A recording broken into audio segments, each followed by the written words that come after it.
Aaron Rodgers is back, and he played in his first full NFL game in coming up on at least a year and a half, if not maybe 2 years potentially. Super excited to see him back on the field. It was didn't realize how much you missed watching him play until he started playing, and then they scored that first touchdown against the Niners here. Unfortunately, they lost, but I thought honestly they looked pretty good against the runner-up Super Bowl champs here. They're going to be going up against the Will Levis and the Tennessee Titans, who blew a lead against the Chicago Bears. We're going to break down this Week 2 matchup and some of the matchups that you need to watch within the game itself. But before we do that, if you have not already, go ahead and subscribe to the Tracy Take. And while you're at it, leave a like and a comment. Let us know who you think is going to win this game.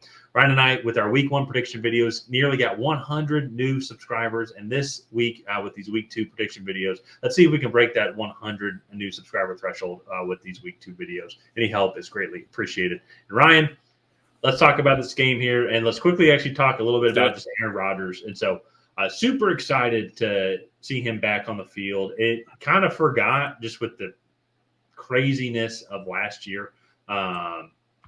Just how fun it is to watch him just kind of work the offense and have him call audibles, have him change plays, because he is one of the greatest offensive-minded quarterbacks that we've ever seen, that we will ever see. First ballot Hall of Famer for sure. Good seeing him just get through the game. And I thought they looked good. They had a couple injuries on the defensive side of the ball. They were clearly the underdogs coming into this game, and the Niners made them look like it, to be completely fair, because it is the San Francisco 49ers. They had a couple injuries in the middle of the game, like with C.J. Mosley having to go out for a little bit, but he came back in. Sauce Gardner, I saw he was on the sideline, and then the Niners took a big lead, but I never saw Sauce Gardner come back in. And so maybe comment down below. Correct me if I'm wrong on that, because I remember hearing the report that he wasn't hurt at the end of halftime, but he just wasn't in the game. So maybe I missed something. But in general, he got shaken up at one point in the game. He did get shaken up. Yeah, and he did get shaken up. But in general, though, I thought the Jets played good football. And so, what are your thoughts kind of on the Jets here? And then also to talk a little bit about kind of what you saw with the Titans as well with their Week 1 matchup. Yeah, I mean, so starting with the Jets, that is a really tough Week 1 game going to San Francisco. Especially, I think they had some exterior motivation with the whole Ricky Pearsall situation. I think that's just a really tough situation to kind of go into.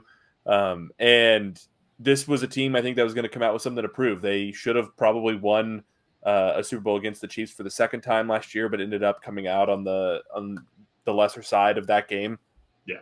And they just came out with a vengeance, the 49ers. And so I think the Jets definitely, I thought they played well for the most part. I think one of the things that was concerning to me was just this run defense. I thought at times they were able to get after and like stop runs, but I felt for the most part, San Francisco pretty much controlled the line of scrimmage. Granted, San Francisco has a pretty good offensive line. Like outside of Trent Williams, it's still like okay.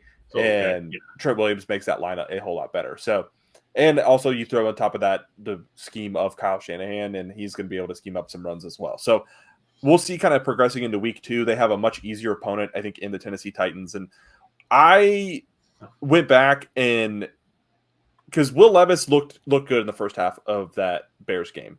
And I went back and kind of rewatched it. And you look, they really didn't do a whole lot. Like Will Levis didn't really do a whole lot. They had 2 good drives in the first half that resulted in a touchdown, most of which were Tony Pollard running. Like he had 2 completed passes for 8 and 6 yards. No, sorry, he had 3, 8, 6, and 5 yards. And then the rest were runs, and the final run on that drive was a 26-yard run by Tony Pollard. Then you go down to their final drive, and how that drive ended, I have no idea how that was not an interception. That was not a great pass. Chigoziem Okonkwo just made a really great play in the end zone for Will Levis. And the other score that they had was a field goal where they literally gained a single yard after getting the ball in Bears territory.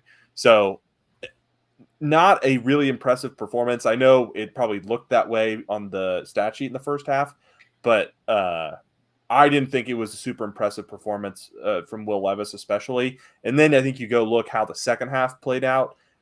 I thought he kind of ran into some pressure at times, didn't look super confident in some of his throws and made some bad decisions that allowed the Bears to get back in this game. And then also you couple that with the blocked punt return for a touchdown.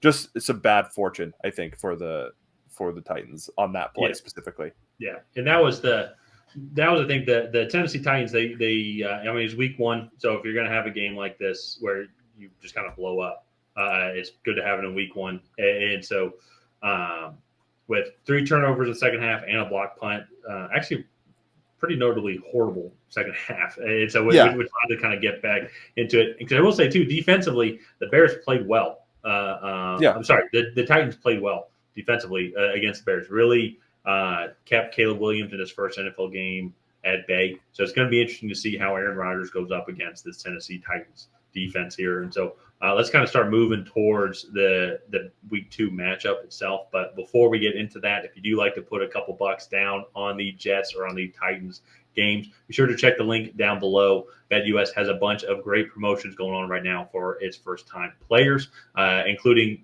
full access to all the week 2 betting odds as well. And also they have college football, full sports book as well that you can check out. And I think coming into this game, I know it's going to be at Tennessee. I have a feeling that the Jets are still just going to be slight favorites. I wouldn't be surprised if it's like a 1.5 point, essentially kind of a pick'em game, because I do think it's going to be interesting. Both of these defenses, I think, are pretty solid. The Jets are probably a little bit better in the secondary. It is going to be fun to see Sauce Gardner and DJ Reed go up against Calvin Ridley and DeAndre Hopkins. And so, but I think seeing Aaron Rodgers as well is trying to figure out this Titans defense. It's going to be fun seeing him kind of get back into the swing of things, get Garrett Wilson the ball, get Breece Hall open as well. The Titans defense, though, it's going back to that Bears game. Like, I think they had a really good performance here. They just set the Bears offense up perfectly, or the Titans offense did in that second half. I mean, with the block punt, that put another 7 points on the board, make it 17-10. And then they had a 3-and-out, and it was a shortened field, so it put them in the Bears in field goal range. Then a fumble set them up in field goal range again, and then an interception for a touchdown. And so 2 defensive touchdowns, or special teams and a defensive touchdown. It consisted of 14 of the Bears' points. So they really kept the Bears to 10 points or less, and you can maybe even make an argument for less just because of all the turnovers. So it's not going to be easy for Aaron Rodgers and this Jets team. They're going to have to find space, have to get Garrett Wilson open here as well. Make sure that Breece Hall has running lanes, because if there's one thing I definitely did notice still is this New York Jets offensive line is still going to be a problem for them throughout the season. It's just still not as much talent on that offensive line to help protect Aaron Rodgers.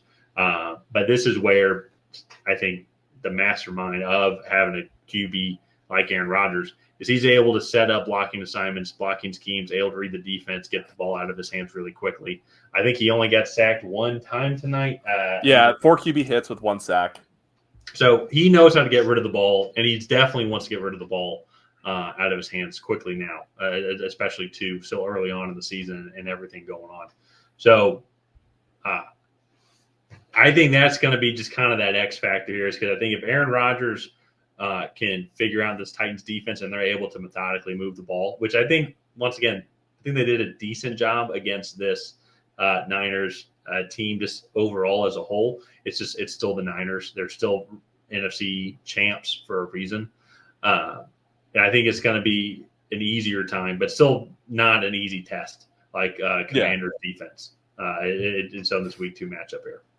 Yeah. And that's, I think, kind of getting into that. I think stopping Harold Landry, he had a pretty good performance against the Bears, the edge rusher for Tennessee. And then also L'Jarius Sneed. I want to see that matchup with him and Garrett Wilson. Yeah, I think whoever wins those 2 matchups more consistently is probably going to be on the better end of the outcome of this game. And then also factor in the Jets defense. I think they're going to get after Will Levis a little bit more. And Quinnen Williams should be able to hopefully penetrate that interior for the Jets of that offensive line. Jermaine Johnson, I think, is going to do a good job against the run as well on the edge, setting the edge. and Hassan Reddick's going to do well because they're going to sign him. Yeah. I feel after this game, and so because I think that might be a difference. He might be on a pitch count, but I think they'll add some extra pressure to kind of this younger, newly built Tennessee offensive line as well. Yeah, and that's just a prediction after this performance. So I think this is going to be a fun one. Let's get into our predictions here. Tyler, who do you have coming out ahead in this matchup? So I am going to go with the Aaron Rodgers led New York Jets. I just think he is going to be able to more easily decipher the Titans defense than Will Levis will be able to do on the other side as well. I think it's going to be a great matchup between the star receivers and the secondary for both sides as well, so especially L'Jarius Sneed and Garrett Wilson, as you mentioned.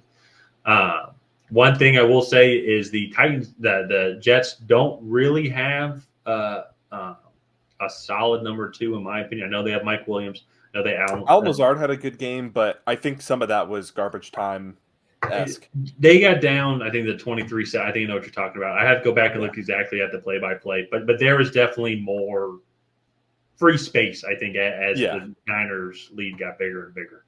And so, those are good guys, yes, but there's a clear difference between those Mike Williams and Allen Lazard as their number two versus Calvin Ridley, who's the number two, or even honestly, too, DeAndre Hopkins, Calvin Ridley might be a 1A, 1B type situation as well.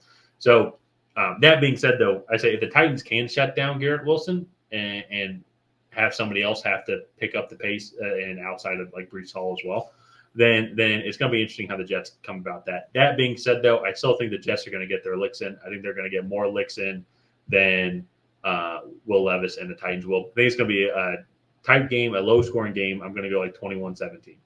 Okay. I'm going with the Jets also. I was going to say 17-10 as my score. I just think the Jets, they're going to be the more physical team. I have a lot of concerns about Will Levis after kind of watching some of the clips of him and just like how he was moving in the pocket, some of the throws that he made. Like even I go back to that touchdown throw to Chig Okonkwo in the end zone. And it was like, that should have been a pick. 9 times out of 10, that is a pick. It just so happened that Okonkwo got that ball and was able to wrangle it in. Yeah, so you have to give him credit though. Those Mayo commercials are pretty good.